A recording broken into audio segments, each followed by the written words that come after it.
Bonjour mes chers bien-aimés, bonjour chers compatriotes congolais et africains. Alors ce matin spécialement, nous allons aborder une technique différente. Une technique qui consistera à tenter d'apporter auprès du peuple, des peuples d'Afrique surtout, avec bien sûr l'arbitrage de ceux de la diaspora, toutes nationalités confondues. Bien sûr que ça concerne également les Occidentaux. Donc le principe consiste à faire passer des messages qui ramèneraient à l'ordre un certain nombre de concepts face à une élite décadente, une élite qui condamne ce jeune peuple d'Afrique à vadrouiller au plan intellectuel et académique. Alors nous allons donc parler de l'éducation des populations en Afrique. Ce n'est pas que ces populations ne soient pas éduquées, mais nous allons partir du concept des rapports éthiques, moraux dans la cohabitation nord-sud. Nous allons également envisager l'approche culturelle, spirituelle et épistémologique, etc. Bien sûr que dans le rapport culturel, nous allons rentrer un peu dans l'ontologie, non seulement des Africains, mais on va comparer cela avec l'ontologie, donc la culture basique des populations qui peuplent la Terre. Alors enfin, nous allons parler de la fameuse cohabitation, ce qu'on appelle le vivre ensemble, qui reflète, à mon avis, des concepts comme la globalisation, la mondialisation, qui ne sont qu'à l'avantage des uns et au désavantage des autres. Ce qui nous plonge dans ce piège de l'hégémonie. Alors, qu'est-ce que nous allons examiner? Nous allons commencer par le concept d'humilité scientifique. Nous parlons d'immunité scientifique. Donc, qu'est-ce que Dieu a mis dans le corps humain? C'est des systèmes de défense dans le système endocrinien. Ça, c'est dans la technique médicinale. Donc, dans le système endocrinien, Dieu a conçu un système de défense. Ce système de défense est immunitaire. Son rôle, c'est de venir attaquer les microbes et toutes sortes de substances nocives qui tendraient à agresser le corps. Mais qu'est-ce que les hommes politiques ont fait? Ils ont transporté cette immunité dans la politique et dans la diplomatie. En d'autres termes, ils peuvent voler, violer, tricher en ce qui concerne le cas du Congo-Brazzaville dans les domaines diplomatiques et politiques.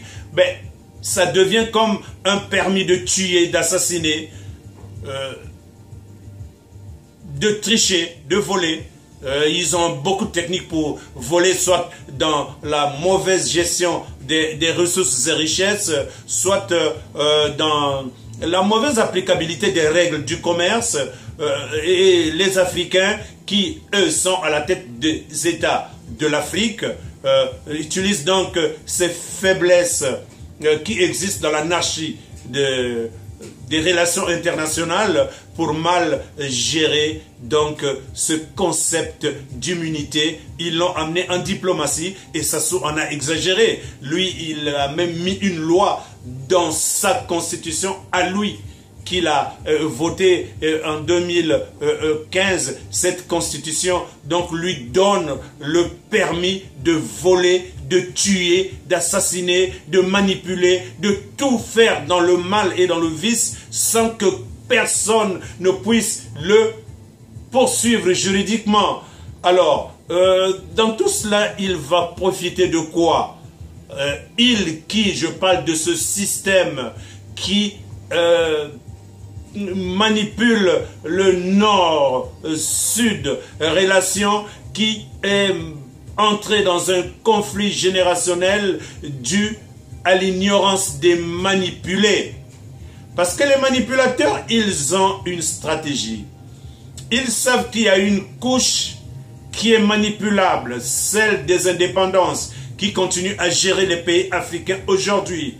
il naît une nouvelle couche, donc une élite intermédiaire, celle des intellectuels qui ont pu étudier et en Afrique et en Occident.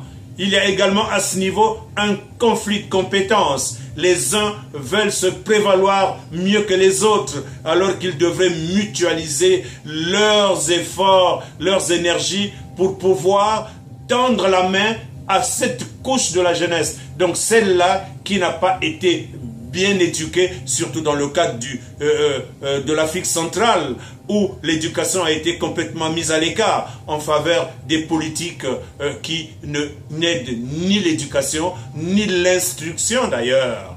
Parce que le type d'enseignement aujourd'hui est devenu un enseignement commercialisé, marchandé dans la relation professeur-étudiant, surtout en ce qui concerne les filles et les femmes, hélas. Elles sont toujours les victimes par excellence. Alors, ce n'est pas que ce soit des êtres faibles, mais justement leur conception biologique même prête à ce qu'elles sont plutôt des puits où tout le monde veut aller prendre ou de l'or ou de l'eau, ou etc. Vous connaissez les richesses de l'Afrique. Vous savez ce qui se passe au niveau du Congo démocratique et un peu partout en Afrique. Alors nous allons regarder également l'équilibre, donc apporter un équilibre constitutionnel. En confiant donc les cours constitutionnels à une élite indépendante de la société civile qui pourrait garantir la vertu, l'équité, la justice, l'alternance, la transparence. Parce que alterner la subtilité des compétences, jeunes, vieux, il faut les laisser travailler toujours ensemble dans une structure indépendante, bien sûr, pour gérer les cours constitutionnels, en fait, toutes les instances qui doivent décider du sort des États devraient être des structures équilibrées, indépendantes.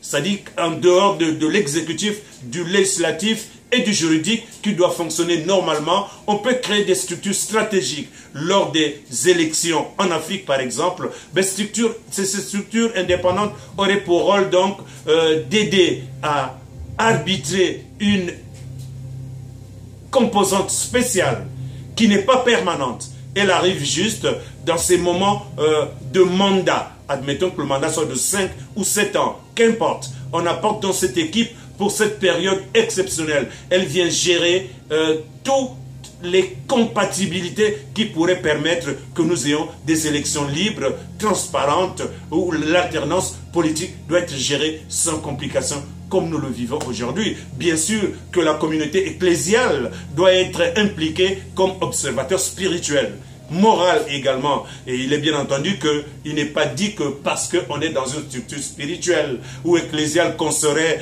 doté d'une approche morale qui soit respectable du vivre ensemble. Quand on parle de vivre ensemble, il faut respecter les principes de cohabitation. Le jeune respecte le vieux respecte le jeune, et ils travaillent ensemble, l'un donne à l'autre, parce que toutes ces composantes de la société sont nécessaires. Dans tout cela, je n'ai pas parlé de vieilles, parce que ce n'est pas nécessaire. J'ai pris l'humanité dans sa globalité. Il doit exister les femmes dans toutes ces structures pour qu'il y ait décidément l'équilibre dans la gestion du pouvoir, parce qu'il a été démontré que les femmes, lorsque vous leur confiez la gestion dans un sens d'équité, je ne parle pas de toutes les femmes, il y a une certaine couche, une élite dans la jeunesse, dans les personnes âgées. Vous pouvez les mettre ensemble. Elles pourraient donc manager de manière collégiale, convergente, dans la justice et l'équité, des phénomènes comme les cours constitutionnels qui pourraient avoir à arbitrer je ne sais quoi ou à proclamer les élections, mais tout ceci peut passer par cette structure indépendante qui donnerait certainement des résultats qui pourraient être acceptables.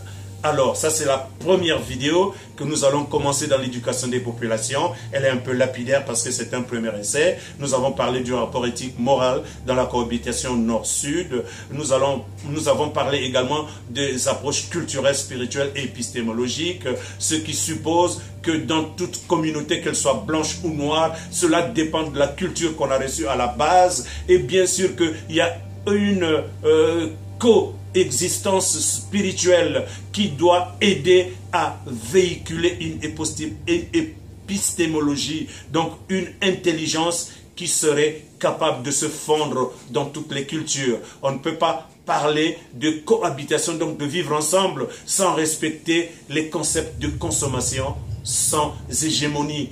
Personne ne dépasse personne.